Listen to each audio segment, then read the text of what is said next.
Tu vis, mais est-ce que tu es vraiment en vie?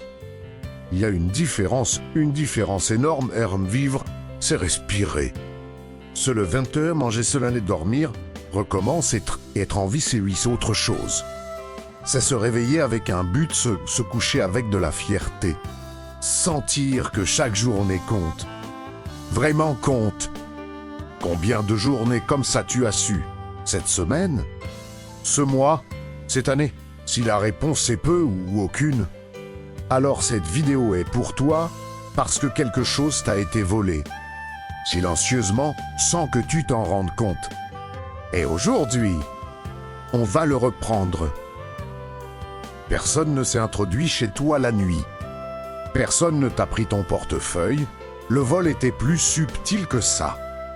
Plus dangereux, ils t'ont volé ta confiance. Avec des mots lancés en passant, des regards condescendants, des rires au mauvais moment. Ils t'ont volé ton ambition en la qualifiant d'arrogance, en la traitant de folie,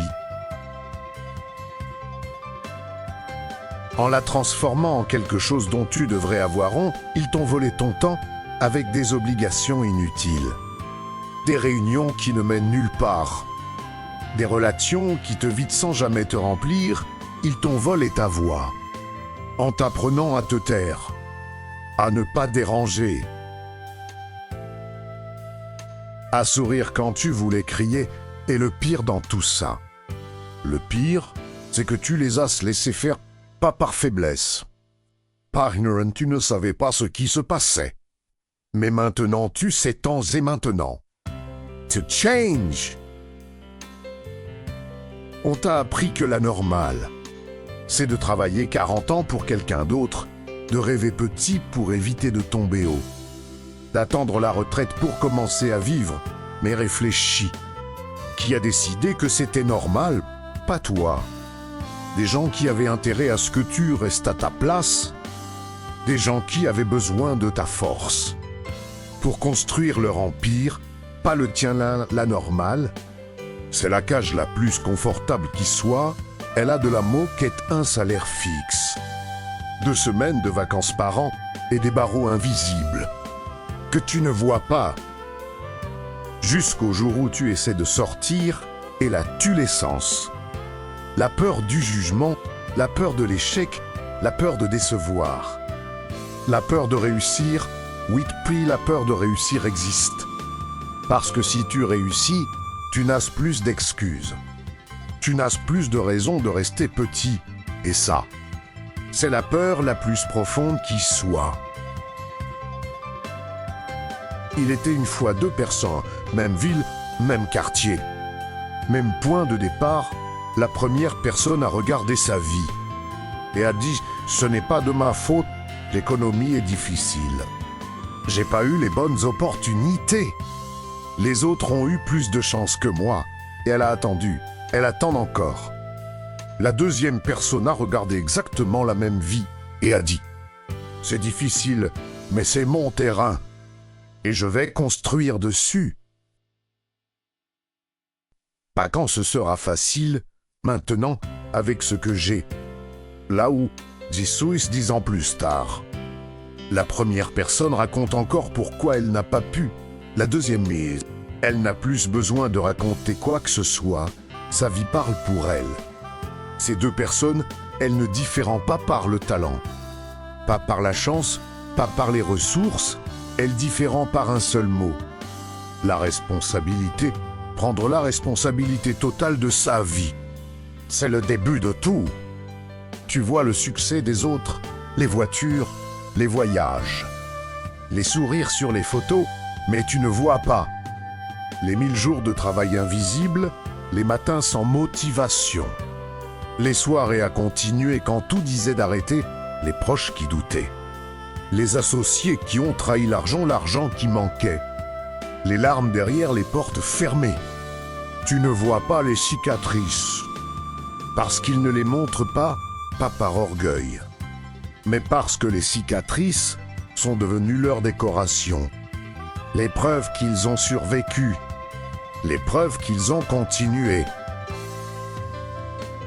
Alors quand tu regardes quelqu'un qui a réussi, Ne regarde pas sa destination, regarde son chemin et demande-toi, serais-je prêt à marcher ce chemin?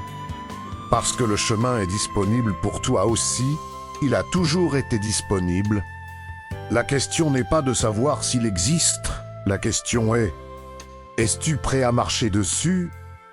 Vérité numéro 1, personne ne viendra te sauver. Pas un politicien, pas un prêtre, pas un miracle. La seule main tendue qui compte, c'est la tienne. Vérité numéro 2. Tu as plus de temps que tu ne le crois, mais tu en perds de la majorité. Sur des écrans, sur des opinions d'inconnus, sur des drames qui ne te concernent pas. Le temps existe. La question est où tu le mets, vérité numéro 3. Tes fréquentations déterminent ton plafond. Si tout le monde autour de toi pense petit, tu penseras petit, c'est inévitable.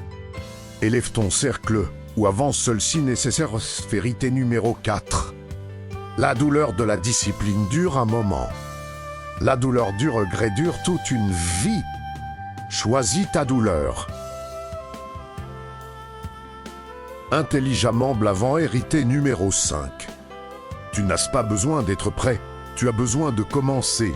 La préparation sans action, c'est de la procrastination déguisée en sérieux. Commence. Maintenant, imparfaitement. Mais commence. À partir d'aujourd'hui, je déclare la guerre, pas aux autres. À la version de moi qui accepte moins que ce qu'elle mérite. Je déclare la guerre à ma paresse. Je déclare la guerre à mes excuses. Je déclare la guerre à ma peur du regard des autres. Je déclare la guerre à tout ce qui me retient. Parce que j'ai compris quelque chose. Mes ennemis ne sont pas dehors, ils sont dedans. Le doute, c'est mon ennemi. La procrastination, c'est mon ennemi. Le confort qui endort, c'est mon ennemi.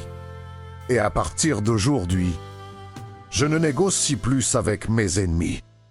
Je ne leur donne plus de chambre dans ma tête, je ne leur offre plus mes matins, plus mes soins, plus mes rêves. À partir d'aujourd'hui, je construis. En silence, avec acharnement, sans m'arrêter. Jusqu'à ce que ma vie ressemble à ce que j'ai imaginé. Jusqu'à ce que ceux qui ont douté comprennent pourquoi je n'ai jamais abandonné. Jusqu'à ce que je me regarde dans ce miroir et que je sois fier. Vraiment fier de l'homme que je suis devenu. Si tu regardes encore cette vidéo, c'est que quelque chose en toi a reconnu quelque chose, une vérité, une douleur. Un espoir, garde-les l'air ce feu-là, c'est tout ce dont tu as besoin. Pas les ressources parfaites, pas le moment parfait, pas la version parfaite de toi, juste ce refus de te résigner. Cette petite voix qui dit pas question, je mérite mieux. Je peux faire plus, je vais essayer encore. Écoute cette voix. Elle a toujours eu raison, c'était juste trop bruyant autour. Le monde attend ce que tu as à offrir. Et il attend depuis trop longtemps.